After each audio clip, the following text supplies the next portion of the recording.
She's made up her mind to live pretty smart. Learn to budget responsibly right from the start. She spends a little less and puts more into savings. Keeps her blood pressure low and credit score raises. She's cutting debt right out of her life. She tracks her cash flow on a spreadsheet at night. Boring money moves make kind of lame songs, but they sound pretty sweet to your wallet. PNC Bank, brilliantly boring since 1865. Hi, this is Joe from Vanta. In today's digital world, compliance regulations are changing constantly, and earning customer trust has never mattered more.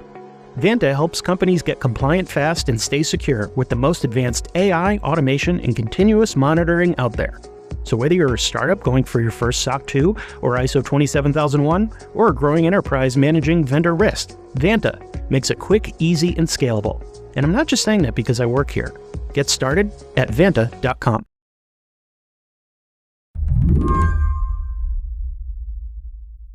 There are plenty of ways you can measure how far the Trump administration's gone when it comes to immigration.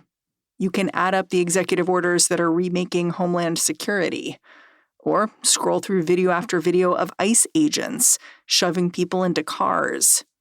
You can count up the hundreds of people who've been shipped off to faraway countries.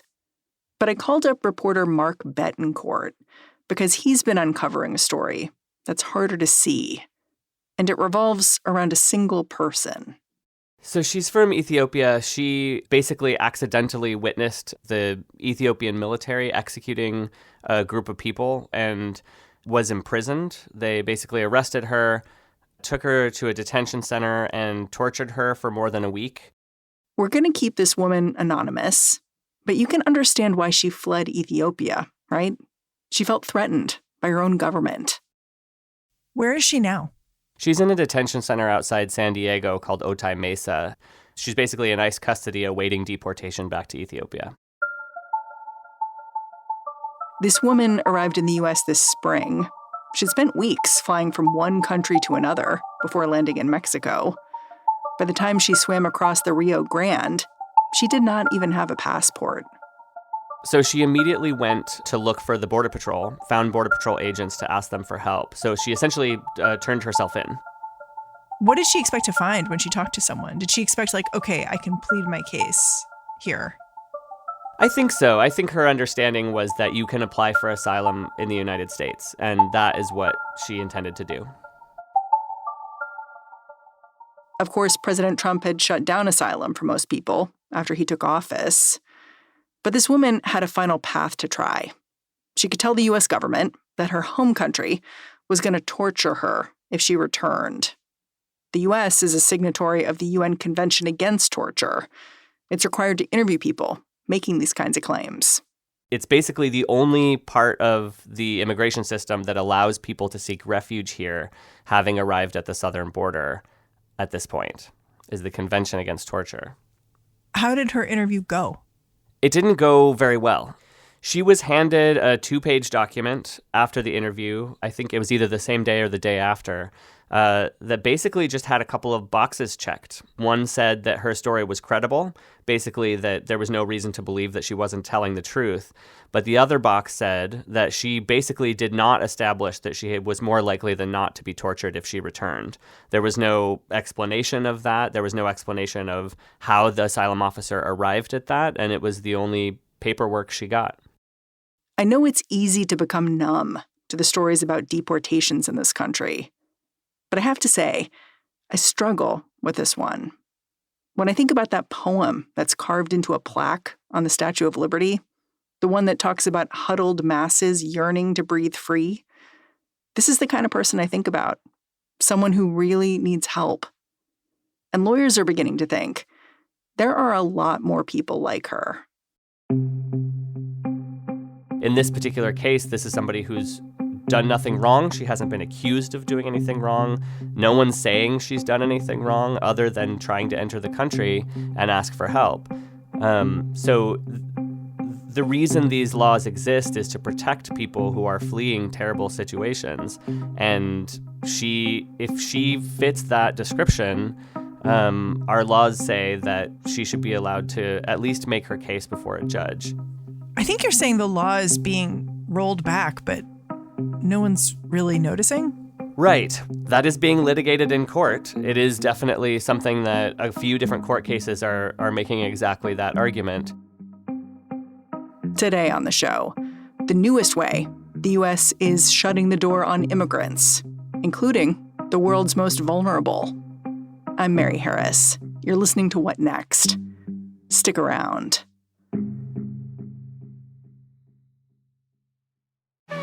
This podcast is brought to you by Progressive Insurance. Do you ever think about switching insurance companies to see if you could save some cash?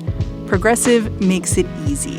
Just drop in some details about yourself and see if you're eligible to save money when you bundle your home and auto policies. This process only takes minutes, and it could mean hundreds more in your pocket. Visit Progressive.com after this episode to see if you could save. Progressive Casualty Insurance Company and Affiliates. Potential savings will vary. Not available in all states. This podcast is brought to you by Progressive Insurance. Do you ever find yourself playing the budgeting game, shifting a little money here, a little there, just hoping it all works out? Well, with the Name Your Price tool from Progressive, you can be a better budgeter and potentially lower your insurance bill, too. You tell Progressive what you want to pay for car insurance, and they'll help you find options within your budget. Try it today at Progressive.com. Progressive Casualty Insurance Company and Affiliates. Price and coverage match limited by state law. Not available in all states. I wonder if you and I can step back a little bit, because I think my listeners are familiar with the term asylum and the idea that migrants can come to the U.S. border and basically say, I need protection, and that affords them a certain amount of protection for a certain amount of time. And I think that people are also familiar with the idea that Donald Trump is trying to roll those protections back and thinks they have gone too far. But I wonder if we can just do a little history. Like, can you explain the history of asylum, like why this option exists in the first place? Sure. Asylum as we know it now was sort of developed in the wake of World War II. There were so many people fleeing Europe after World War II, a lot of people, thousands and thousands of people coming to the United States. And so that's when the United States really began to develop a formal system of who could come and why. That wasn't really codified until the 80s and really the 90s that we really started to have the asylum and refugee system as we know it now. Why did it take so long? From what I understand, it was sort of the government realizing how many people would actually want to come here. And initially starting out with really carefully crafted rules about who could come and under what conditions. For a long time, there were quotas of who could come based on who was already here. So a certain percentage of people from England could come here, a certain percentage of people from the Philippines could come here based on who was already here. It definitely ended up favoring white people because there were so many white immigrants here already that because a larger percentage of people from countries with larger white populations were already here, they were allowed to bring more people here after that. And then in the 80s, did that change? It wasn't really until the 90s that changed, and it wasn't really until the early 2000s that the system that we're using right now was actually fully functional, if you want to call it that. So it's been sort of this very iterative process that we've sort of backed into, and it's been always this tension between understanding that the United States is sort of this beacon of hope for a lot of people. It's a safe place for a lot of people fleeing really terrible situations. And also this complicated history of xenophobia and anti-immigrant sentiment. It's been this constant push and pull in the policies for decades, and we're really still dealing with that today. In recent years, how was the process to gain asylum different than maybe it was imagined it would be in the initial conception? I don't know that I can speak for the original conceivers and how they expected it to look, but I think in the most recent years, in the last 10 years or so, there's been this really dramatic push and pull between trying to maintain some semblance of the asylum system, some semblance of a fair immigration system, while also dealing with what is perceived to be a crisis at the border where far too many people are crossing without authorization. And are many of them claiming asylum? I think within the immigration system, a lot of people claim asylum. Only about 12% of people in the most recent data that we have are actually granted asylum in the end who apply for it. There might be a lot of people applying for it who can't qualify for it, but we've also put caps on how many people can apply for asylum. In fact, President Biden in 2023 made it so that you can only apply for asylum through what they called the CBP-1 app, and you could only basically wait in Mexico for an appointment that you got on that app, and people had to wait, months for those appointments. Anybody else who tried to get into the country any other way, and including people who crossed illegally, did not have access to asylum after that. And that was not the only change. Last summer, President Biden issued an executive order that used a bureaucratic tweak to reduce asylum even more. It used to be that asylum officers or immigration enforcement officers were required by law to ask people who were crossing the border whether they feared returning to their countries. There was a whole paperwork to fill out, there were boxes to check, and someone had to sign that they had actually asked those questions. The Biden administration last year changed that and made it so that people actually had to bring it up on their own in order to even get one of these screening interviews. So you can imagine there are people crossing the border, they don't know how the process works, they don't know that they have to speak up or how exactly to speak up. And in fact, it's not even clear in what situation they're supposed to speak up. Who do they tell? What counts as telling? Have the officers been trained in what exactly they're listening for? Lawyers actually call this the shout test, that people have to kind of yell out, "I'm afraid of going back to my country," to get an officer's attention. And that precipitated a dramatic change in how many people actually got these interviews. They dropped by about 85% after officials stopped asking people whether they feared return. And so that can give you a sense of how small some of these changes have to be to really have a profound impact on how many people have access to this protection. So functionally, the Biden administration sort of walked us up to this cliff and kind of put all these things in place to really clamp down on what was available right up until the end of the administration, in which case the Trump administration kind of inherited a system that was already ripe for kind of pushing it over the edge. When we come back, how the Trump administration has silently dismantled the Convention Against Torture's protections, and how immigration lawyers figured that out.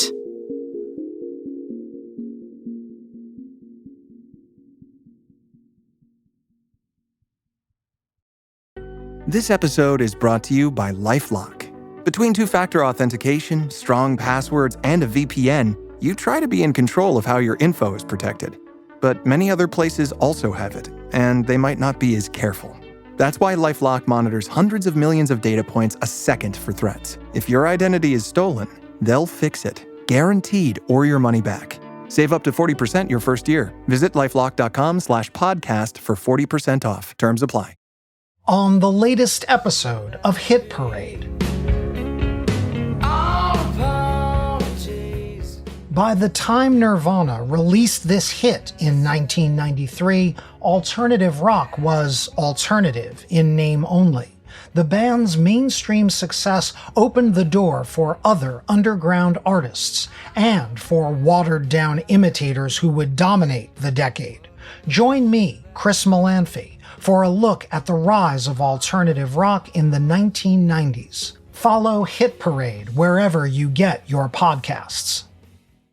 Hey there, Slate listeners. It's David Plotz, one of the hosts of the Political Gabfest, a podcast where informal and irreverent discussion meet sharp political analysis every week. On our recent episode, Only 100 Days, we had a fascinating conversation with Washington Post reporter Dan Diamond about the long-term impacts of the DOGE cuts on U.S. healthcare and health policy.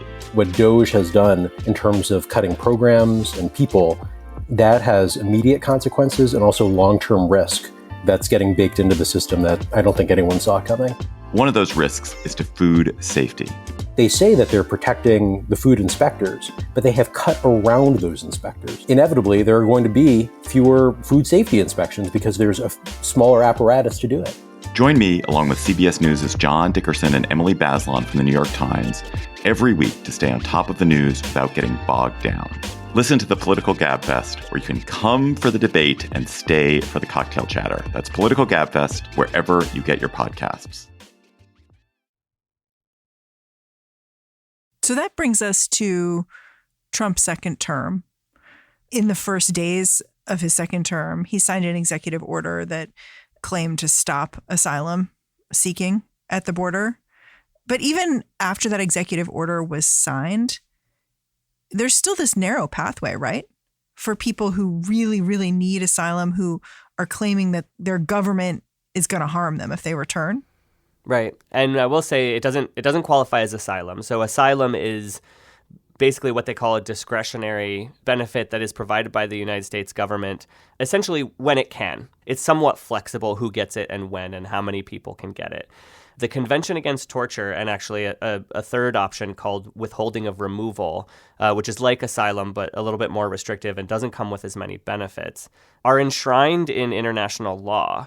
So those are not supposed to be optional. They're not supposed to be things that the government can decide whether or not to provide. And they're pretty narrow, right? Like they don't provide a pathway to citizenship. You can't bring your family with you. So it's a very narrow emergency kind of option. That's right. Essentially, all this does is somebody who has an order of removal, a deportation order from the United States because they've come here without authorization, is forbidden by these international laws from being sent back to the country where they could face persecution or torture. So that is essentially all it does, is it just prevents you from getting sent home. The government can actually send you to a third country as long as they can show that it would be safe for you there. So it really doesn't give you anything other than protection from being sent back to where you came from. So this option from the United Nations and the Convention Against Torture, this is what the woman that you've been following from Ethiopia was seeking, essentially, right? And couldn't seem to get. The more you looked into it, I sort of wonder whether you think that this right still exists. It seems to have been so undermined in terms of the sort of individual protections afforded to people seeking this type of protection, including being able to have a lawyer before the interview, having a lawyer in the interview with you who can point out questions that the asylum officer missed, points that you should make, points that you should clarify, everything that you would expect a lawyer to do in a process like this. That's not allowed anymore. The person is on their own. Was there a public announcement that this would be the new way to handle these kinds of claims? No, in fact, the only reason we know that this is how these kind of claims are being handled is that the guidelines that the Department of Homeland Security gave to asylum officers about how to conduct these interviews were produced as evidence in a court case that the ACLU is bringing against the government about this executive order the president issued that has dramatically changed the access to asylum. I know that as part of your reporting process, you spoke to a lot of attorneys who are working on immigration cases, asylum cases, Convention Against Torture cases. Can you just tell me a little bit about those lawyers and how they began to piece together what was going on here? What's interesting is that I found out about this case through a lawyer in San Diego named Ginger Jacobs, who I had already been talking to for another story, and she just called me up one day and said, there's actually this new thing, this new problem that I didn't even realize until I caught this case. I guess lawyers didn't even realize maybe that the Convention Against Torture was now the only option that was being given to people. And they certainly didn't realize until they had these clients who got a hold of them kind of as a fluke after they got negative results in most cases. After they were denied in the screening, a lot of these lawyers heard from people and said, oh, wow, this process is suddenly looking dramatically different than we're used to. A lot of these people are used to sitting in on interviews with their clients and hearing exactly how asylum officers conduct it.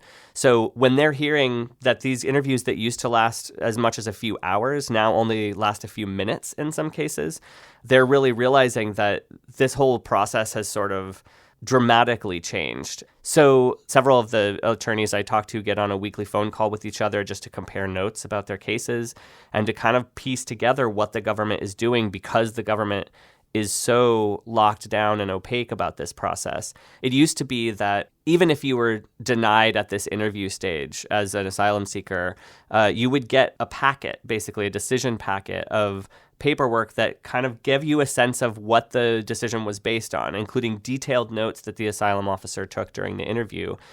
None of that happens anymore. Now people are just getting handed the decision in some cases, just that one checked box that says, no, you're being deported. So it's like, because I said so. Yeah, you have no idea why that decision was made.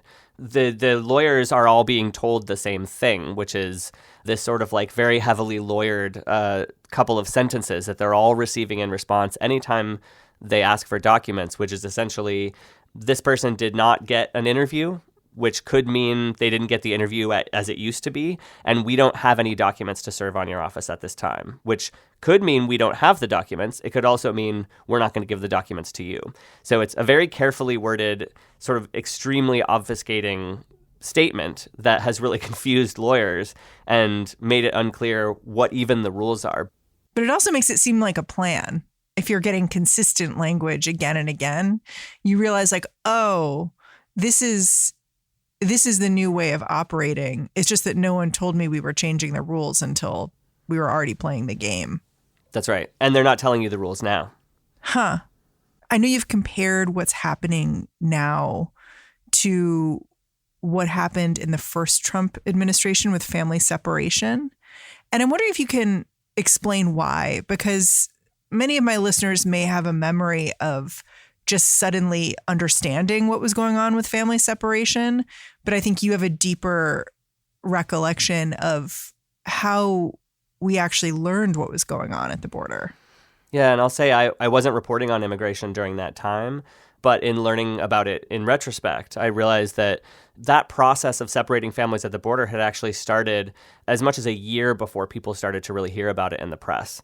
And it was really unearthed by attorneys at the border, by advocates working with people at the border, just seeing, wow, I'm really starting to catch a lot of unaccompanied minor cases where they don't know where their parents are and they were just separated and now we can't even find their parents. Or parents who say, my children were taken away from me at the border and now we can't even find where the government has taken their children. So it was these sort of firsthand accounts that really started to link together and people started to share information and say, wow, this appears to be happening on a massive scale. And it wasn't until really months later that the government formally came out and announced a deliberate policy. So if you're an attorney and your client is this Ethiopian woman that you spoke with, what do you advise her? Like, are they giving her information about how to be her own attorney? Are they just saying, okay, well, we'll file this larger case about what's happening with you and hope that delays what's going to take place? Like, how do you even advise someone when you're really feeling around in the dark like this? So the only way you could give people any advice is before this interview. And the interview already took place and you only found out about it afterwards. That's right. So if they've already done it, there is no more process.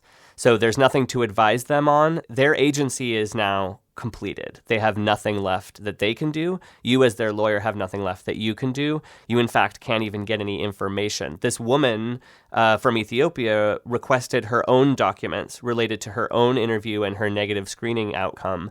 She normally would have had access to those things. She actually would have been handed them without having to ask for them in previous iterations of this interview. And she was told by an ICE officer to FOIA for it, to file a Freedom of Information Act request, which on average takes 2 to 3 months before she would get those documents back. It's very possible she'll be deported by then. I got to ask, is there any accountability for the U.S. reneging on promises we made under international agreements?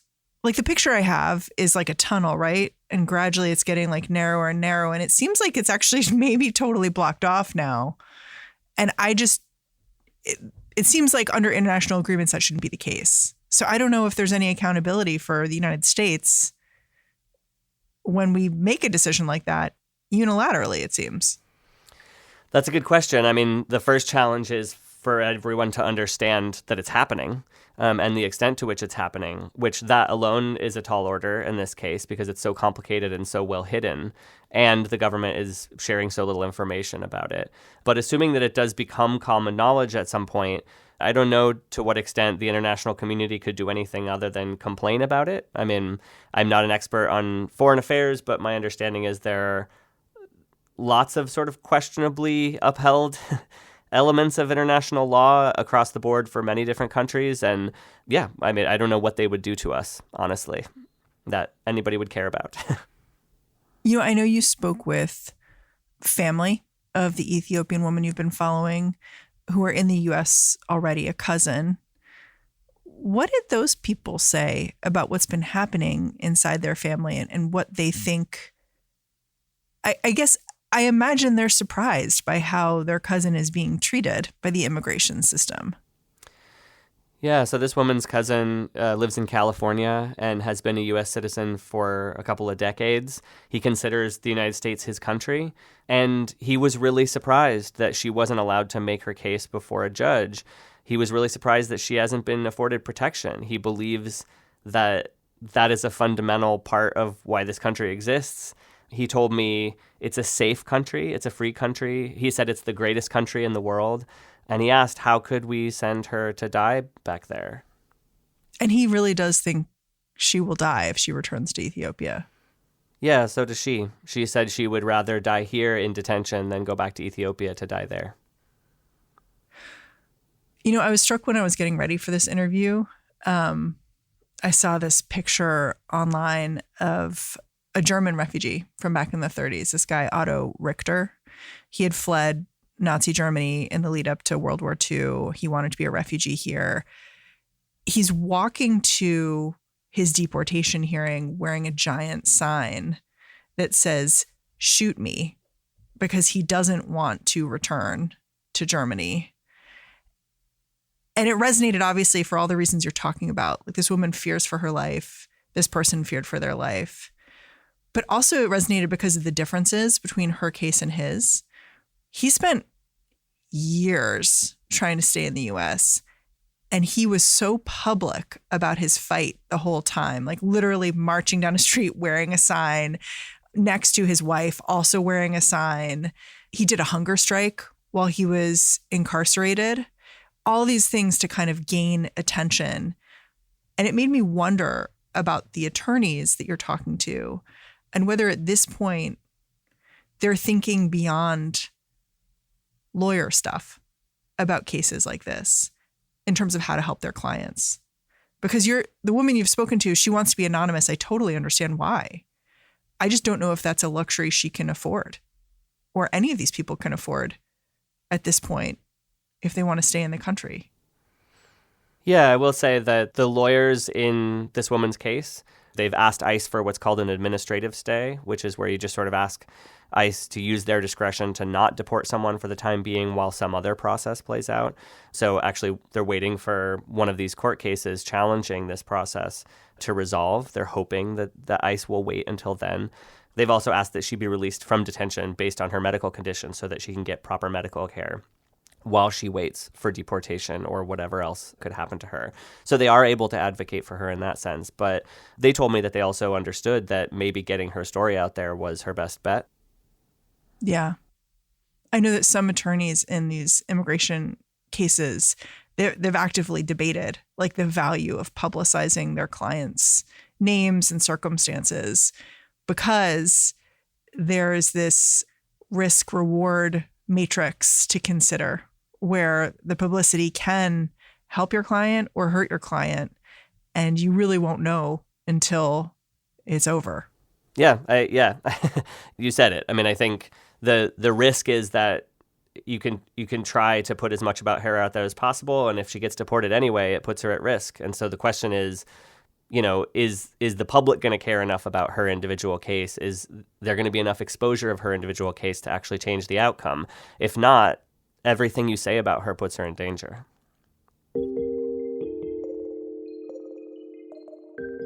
Mark, I'm really grateful for your time. Thanks for coming on the show and telling us the story. Thank you. I appreciate the chance to tell it. Mark Betancourt originally reported this story for the California Newsroom, which is a collaboration of public media outlets, including NPR. All right, everyone, it's Thursday. Usually that means this is our last episode of the week. But I have a little secret for you. Tomorrow, we're going to be dropping a special bonus conversation down the feed. I'm going to talk totally off the cuff with one of my Slate colleagues, Nadira Goff. She has been covering the Diddy trial in Manhattan, and she's got thoughts. But you can only access this conversation and all of our bonus content by becoming a member of Slate Plus. So I'm going to urge you to do that now. If you're an Apple, just click Try Free to get access, or you can head on over to slate.com/whatnextplus. All right, that's our show.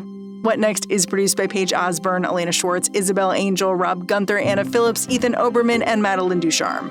Ben Richmond is the Senior Director of Podcast Operations here at Slate. And I'm Mary Harris. Go track me down on Blue Sky. Say, hey, I'm at Mary Harris. Thanks for listening. Catch you back here next time.